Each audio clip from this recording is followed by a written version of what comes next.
Hello you, and welcome to the last Daily Rundown of the week with me, Dan Morfitt.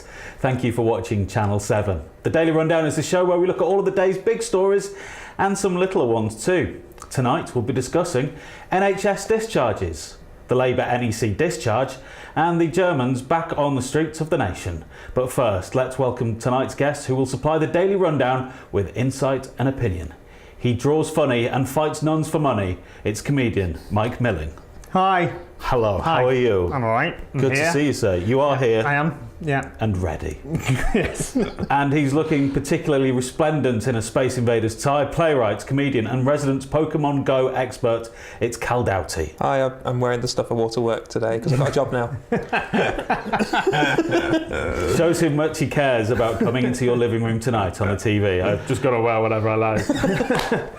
You can get involved in the show as well. We're as interactive as you can get. Join in the conversation on Twitter at The Daily Rundown. That's at The Daily Rundown. Or at the very, very least, give us a follow. And we might even follow you back if you're dead interesting like. Right, let's look at our first story. Germany has revealed its new anti-radicalisation plans. Under new laws, citizens with dual nationality will lose their German citizenship if they become involved with Islamist militant groups. Germany's Interior Minister also announced plans to speed up the deportation of foreign criminals. He announced extra personnel and equipment for police and more surveillance powers, but rejected plans to ban the public wearing of the burqa.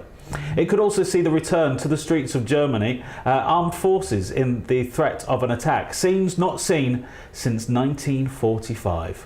So in the wake of the attacks across Europe, should we be stepping up security here back in Britain?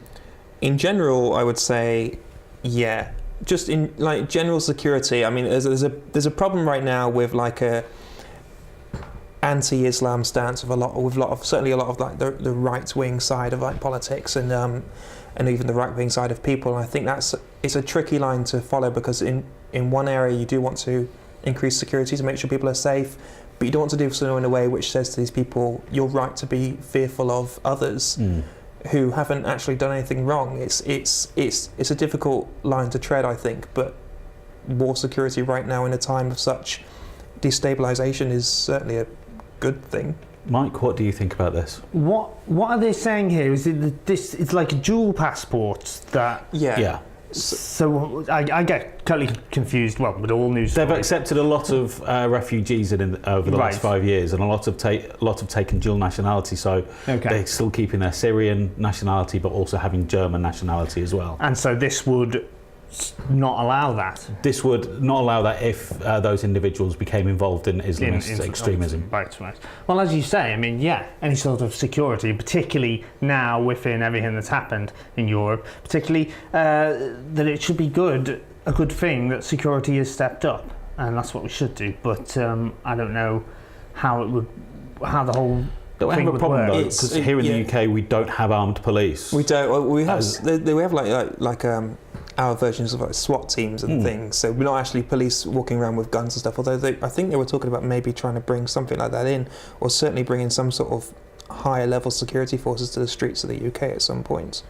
Like the SO forces. Yeah, like that sort of thing. And I think it's a difficult boundary to cross because once you hit that, when do you decide to take that away again?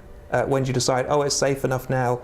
Or is it a case of like you bring that in, then it allows you to bring in more security measures like the Snoopers Charter that basically is trying to be forced through under the guise of terrorist protection?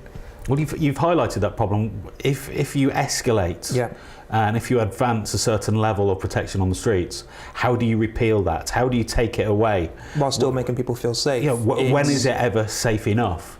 Yeah, and when do you break boundaries? I read something about looking into doctor and patient confidentiality and whether at any point that people dealing with mental health patients or whatever, at any point whether they should say if that person is going to commit a terror act, commit a terror act or whatever, and whether that's a very sensitive line to cross, and how do we, not infringe on people's privacy while still trying to, if a doctor's there or a psychiatrist and someone says, I have allegiance with so-and-so or whatever and I plan to do this, I mean, what is that professional meant to do? Having gone through some levels of psychiatric care for issues that I've personally had, nothing in terms of like this to this level, but at the start of my sessions, I was told that there is this doctor-patient confidentiality, but if it comes to a stage where you're putting yourself or others at risk, I reserve the right to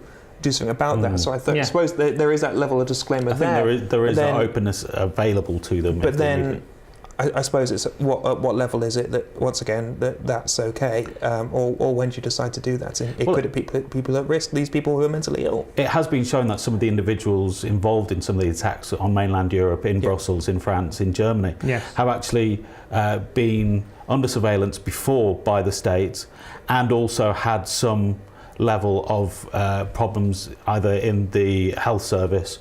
It shows, though, that intelligence is possibly the winner here.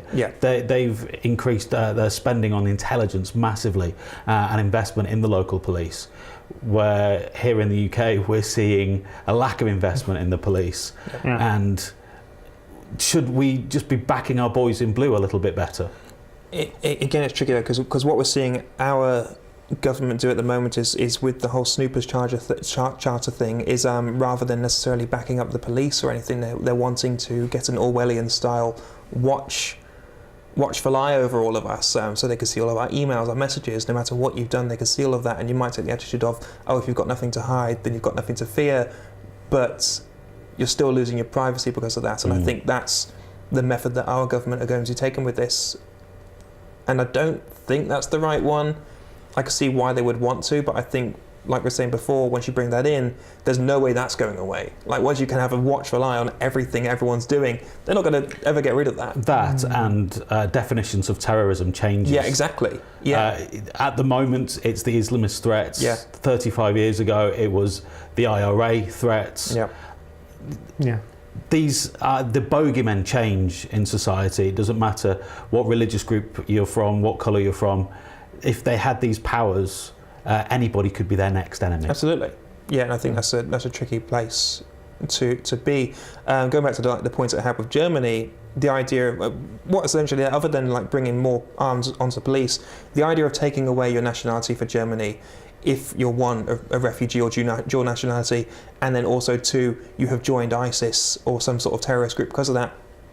Yeah, that just makes sense, really, does it? But that makes sense, but it's tricky because it does add fuel to it, but it's tricky because you need to absolutely always be right that this person has done that, and that it's not, you haven't made a mistake, because mistakes have been made with that sort of thing. Looking at Germany in particular as well, the announcements today that they'll be putting the armed forces on the streets of Germany again in the case of a major threat or a terrorist action.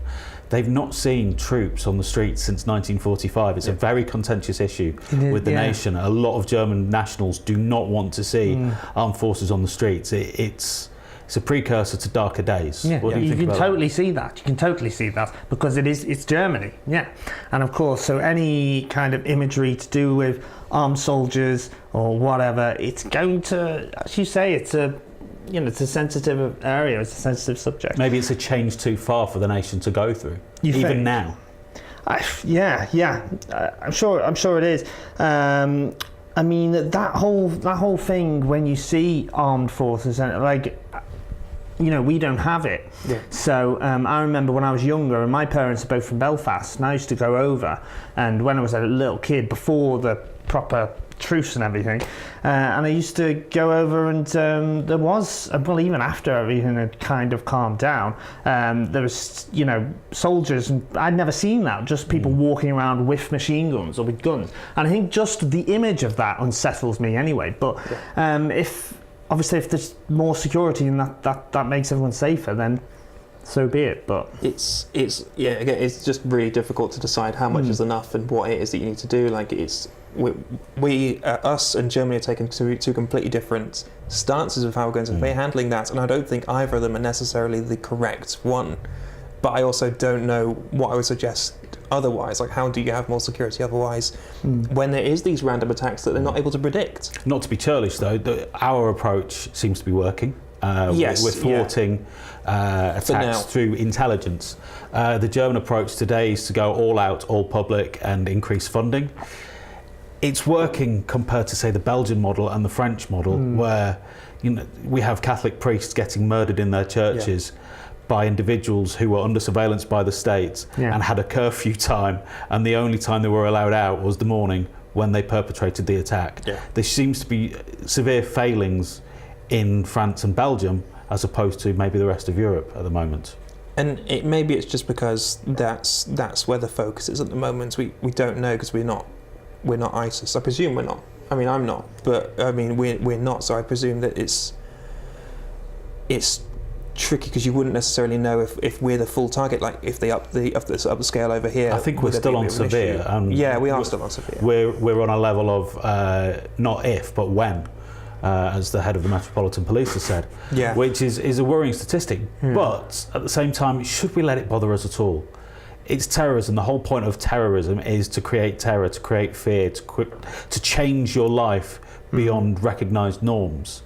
Should we just continue as it is? We've lived in the UK with terrorism for almost 50 years. Yeah, are we sort of used to it compared to the Europeans?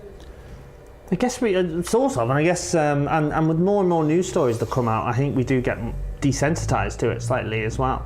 But yeah, they should be seen as extraordinary events. But they're not anymore, are they? And you wake up every morning now and just I expect to see headlines of some sort of tragedy somewhere or something horrible, and I hate the fact that that's the way we live now, but we do.